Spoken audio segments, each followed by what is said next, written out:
दोस्तों सबसे पहले तो जरा इस आर्टिकल देखिए। साल 1528 में मीर बाकी, जो कि बाबर के सेनापति हुआ करता था, इसी ने अयोध्या में बाबरी मस्जिद की नींव रखी थी। ये मस्जिद ठीक उसी जगह पर बनाई गई जहाँ प्रभु श्री राम का जन्म हुआ था, और इसे बनाने के लिए वहाँ पहले से मौजूद मंदिर को ध्वस्त कर दिया गया था। अब मुगलों ने भगवान को उनके घर से तो निकाल दिया, पर इन्हें कौन बताए कि भारत के लोगों के तो दिलों में राम बसते हैं और श्री राम के प्रति हमारी यही श्रद्धा है, जिसने सालों तक चले कोर्ट केस के बीच भी किसी के मन से राम मंदिर बनने की आस को खत्म नहीं होने दिया। अब करीब 500 सालों के इंतजार के बाद 2019 में सनातन की जीत हुई है और 22 जनवरी 2024 के दिन रामलला टेंट से निकलकर एक बार फिर से मंदिर में निवास कर चुके हैं। अगर आप अपने धर्म के प्रति वफादार है तो फिर बाबरी मस्जिद के निर्माण से लेकर फिर से राम मंदिर बनने तक की इस सफर को आपको जरूर जानना चाहिए। साल 1526 में मुगल साम्राज्य शुरू होने के 2 साल बाद ही यानी कि 1528 में बाबर के कहने पर उसके सेनापति मीर बाबर ने अयोध्या में राम मंदिर को टुटवाकर उसकी जगह एक मस्जिद बनाई,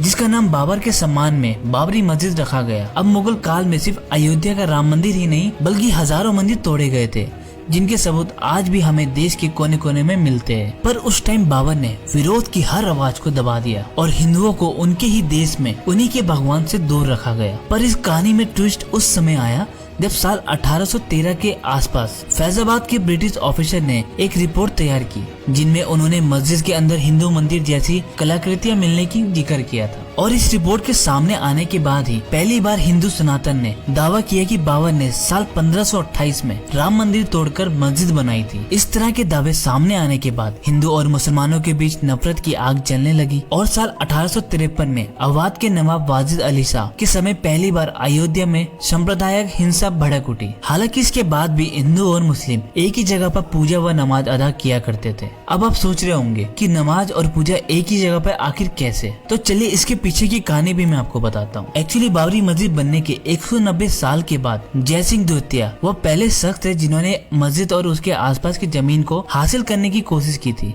जिससे कि वो एक बार वहाँ पर राम मंदिर बनवा पाए। लाख कोशिशों के बाद भी राजा जय सिंह ज्योति को कोई भी कामयाबी नहीं मिलती है, जिसके बाद वो मस्जिद के पास एक चबूतरा बनाते हैं और उस चबूतरे का नाम रखते हैं राम चबूतरा, ताकि प्रभु श्री राम में आस्था रखने वाले लोग उस चबूतरे में पूजा कर सके। अब साल 1855 में हिंदुओं को आंतरिक परिसर में जाने पर रोक लगा दी गई थी, जहाँ पर मुस्लिम नमाज अदा करते थे। तब हिंदू मस्जिद के बाहर बनी इसी राम चबूतरे पर ही पूजा किया करते थे। ये चबूतरा विवादित ढांचे के परिसर के अंदर मुख्य गुम्बद से लगभग 150 फीट दूर बनाया गया था। इसके बाद आगे चलकर 1859 में ब्रिटिश सरकार ने इस विवादित जगह को तार से डिवाइड कर दिया ताकि हिंदू और मुस्लिम शांति से रह सके। अब साल 1859 में हुई इस घटना के करीब 26 साल बाद यानी कि 1885 में राम जन्मभूमि की लड़ाई अदालत पहुंच जाती है, जहां निर्मोही अखाड़ा के महंत रघुवर दास ने फैजाबाद के न्यायालय में बाबरी मस्जिद के बाहरी आंगन में स्थित रामचंद्र पर बने अस्थायी मंदिर को पक्का बनाने और छत डालने की मांग की,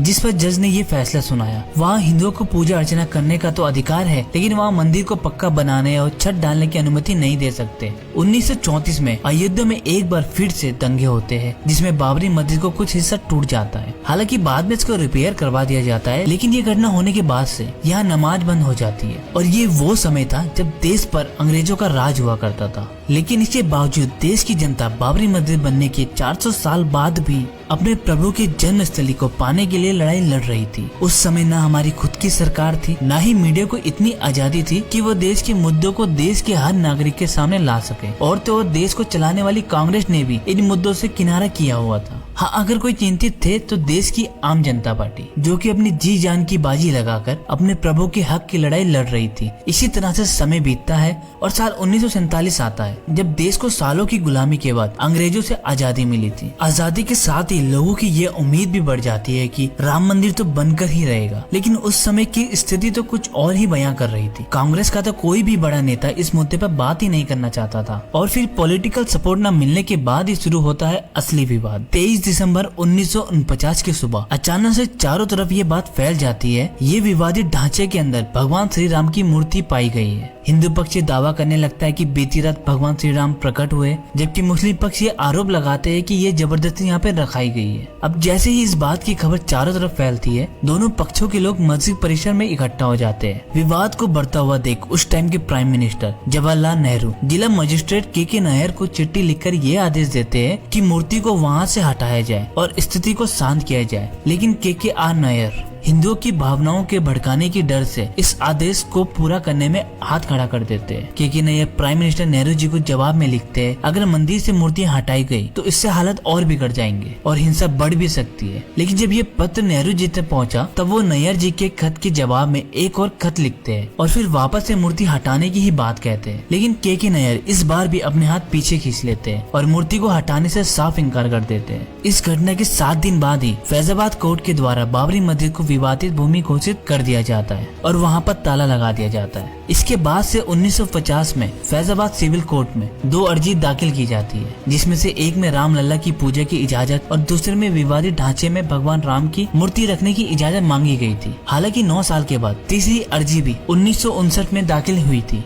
जिसमें निर्मोही अखाड़ा ने विवादित जगह पर मालिकाना हक जताया था। लेकिन फिर इस अर्जी के 2 साल बाद यानी कि 1961 में भी कोर्ट में अर्जी लगाई और मस्जिद में आसपास की जमीन पर अपना हक जताया। ये काम हमेशा चलता रहा, कभी हिंदू पक्ष तो कभी मुस्लिम पक्ष विवादित जमीन को अपने अधिकार में लेने के लिए तरह तरह के दावे करते रहे। लेकिन इसके बाद 1980 में बीजेपी के गठन के बाद पार्टी ने खुलकर राम मंदिर आंदोलन का मोर्चा संभाला। वहीं दूसरी तरफ राष्ट्रीय स्वयंसेवक संघ और विश्व हिंदू परिषद ने भी राम मंदिर की लड़ाई को तेज कर दिया। राम जन्मभूमि को आजाद करवाने और उस पर लगा ताला खुलवाने के लिए 24 सितंबर 1984 को बिहार के सीतामढ़ी से राम जानकी रथ यात्रा शुरू हुई, जिसमें हजारों लोग इस यात्रा के साथ जुड़े। 7 अक्टूबर 1984 को ये यात्रा अयोध्या पहुंची, जहां सरयू नदी के तट पर लाखों लोग इकट्ठा हुए। वहां पर अयोध्या में भव्य राम मंदिर का संकल्प लिया और फिर यात्रा लखनऊ होते हुए दिल्ली के लिए निकल गई। इस यात्रा में 19 अक्टूबर 1984 दिल्ली के विज्ञान भवन में संतों को जोड़ना था और यही यात्रा का समापन भी होना था। लेकिन उसी दिन सुबह सुबह प्राइम मिनिस्टर इंदिरा गांधी की हत्या हो गई और रथ यात्रा को बीच में ही खत्म करना पड़ा। इसके बाद आता है साल 1985 का, जब राम मंदिर लड़ाई को एक नई दिशा मिलती है। एक्चुअली इसी साल साहब बानो नाम की एक मुस्लिम महिला अपने पति से तलाक मिलने के बाद गुजारा भत्ता के लिए कोर्ट जाती है, जहां कोर्ट उसके पक्ष में ही फैसला सुना देता है। अब इस फैसले से मुस्लिम समुदाय नाराज हो जाता है और इस कम्युनिटी के लोगों की नाराजगी को दूर करने के लिए उस टाइम के प्राइम मिनिस्टर राजीव गांधी 1986 में संसद में कानून बनाकर सुप्रीम कोर्ट के फैसले को ही पलट देते हैं। असल में राजीव गांधी 1979 के इलेक्शन के लिए सब कुछ कर रहे थे ताकि उन्हें मुस्लिम समुदाय के लोगों से भी वोट मिल सके। हालांकि राजीव गांधी शर्मनाक कदम से हिंदू से नाराज होकर उन पर मुस्लिम कम्युनिटी को खुश करने का आरोप लगाते हैं, जिसके बाद इस डैमेज को कंट्रोल करने के लिए राजीव गांधी एक और ऐतिहासिक भूल करते हैं और ये भूल होती है हिंदू की मांग को मानने की, जिसके लिए वो 1986 में ही 37 सालों से बंद अयोध्या की विवादित बाबरी ढांचे को ताला खुलवा देते हैं, जिससे कि वहाँ फिर से पूजा अर्चना शुरू हो जाती है। अब देखिए फिर से यहाँ मुस्लिम कम्युनिटी राजीव गांधी के फैसले से नाराज हो जाती है और 6 फरवरी 1986 को बाबरी मस्जिद एक्शन कमेटी का गठन किया जाता है। अब इसके बाद से आता है 1990 का साल, जब 25 सितंबर को लाल कृष्ण आडवाणी राम मंदिर के इस आंदोलन को बीजेपी का आंदोलन बताते हुए सोमनाथ से अयोध्या के लिए 10,000 किलोमीटर की रथ यात्रा निकालते हैं और इस रथ यात्रा के दौरान बिहार में लाल कृष्ण आडवाणी का रथ रोकते हुए उन्हें गिरफ्तार कर लिया जाता है और रथ यात्रा पर यही रोक लगा दी जाती है। लेकिन असल में जिस दिन ये यात्रा खत्म होनी थी यानी कि 30 अक्टूबर 1990 को हजारों कार सेवक अयोध्या में जमा हो जाते हैं। जिन्हें कार सेवक के बारे में नहीं पता है उन्हें हम बता दें कि कार सेवक का मतलब उन लोगों से है जो निस्वार्थ भावना से सेवा करते हैं और धर्म की रक्षा के लिए कदम उठाते हैं। अब 30 अक्टूबर 1990 में भी कार सेवकों ने भी यही किया, वो अयोध्या में विवादित ढांचे पर झंडा फहरा देते हैं। हालांकि पुलिस कार सेवकों को रोकने की कोशिश की जाती है, इवन कर्फ्यू भी लगा दिया जाता है, लेकिन जब इससे कोई फायदा नहीं होता है तब भीड़ पर काबू पाने के लिए उस समय यूपी के मुख्यमंत्री रहे मुलायम सिंह यादव कार सेवकों पर गोली चलाने का आदेश दे देते हैं, जिससे कि कई सारे सेवक मारे जाते हैं। दावा किया जाता है कि पुलिस इस गोलाबारी में 55 राम भक्त मारे गए थे, जबकि यूपी पुलिस सिर्फ 17 कार सेवकों के मारे जाने की ही बात को मानती है। इसके बाद आता है 6 सितंबर दिसंबर 1992। उस समय पीवी नरसिम्हा राव देश के प्राइम मिनिस्टर थे और कल्याण सिंह यूपी के मुख्यमंत्री। इसी दिन 2 लाख कार सेवक विवादित ढांचे के पास इकट्ठा हो जाते हैं और कहा जाता है कि कार सेवकों के अयोध्या पहुंचने से पहले ही कल्याण सिंह कोर्ट को यह भरोसा दिला चुके थे कि यहाँ विवादित ढांचे को किसी भी तरह का कोई नुकसान नहीं होने देंगे। साथ ही ये भी खबर मिलती है कि कल्याण सिंह ने पुलिस को यह आदेश दिया हुआ था कि चाहे कुछ भी हो जाए वहाँ भीड़ पर गोली नहीं चलाएंगे। वहीं दूसरी तरफ हजारों कार सेवक जो 6 दिसंबर 1992 की सुबह विवादित ढांचे के पास खड़े थे, वो दोपहर तक ढांचे के ऊपर चढ़ जाते हैं और 1.5 घंटे बाद करीब 3:30 बजे एक गुम्बद को गिरा देते हैं और फिर 1.5 घंटे बाद यानी कि फिर शाम के करीब 5 बजे तक वो तीनों गुम्बद को गिरा देते हैं, जिससे कि वो पूरे यूपी में हाहाकार मच जाती है और स्थिति को काबू में करने के लिए यूपी में राष्ट्रपति शासन लगा दिया जाता है। ढांचा गिराए जाने के कुछ ही घंटों के बाद से कल्याण सिंह जी यूपी के मुख्यमंत्री पद से इस्तीफा दे देते हैं, लेकिन उन्हें देखकर ऐसा लग रहा था कि इस बात का उन्हें कोई भी मलाल नहीं है। और दोस्तों, इस बात को उन्होंने 2019 में खुद स्वीकार किया था, क्योंकि जब सुप्रीम कोर्ट से राम मंदिर पर फैसला आया था तब एक न्यूज चैनल से बात करते हुए कल्याण सिंह ने कहा था कि ढांचा ढह जाने का मलाल न तब था और न अब है। राम मंदिर बनने के फैसले से मैं इतना खुश हूँ, अब मैं चैन से मर पाऊंगा।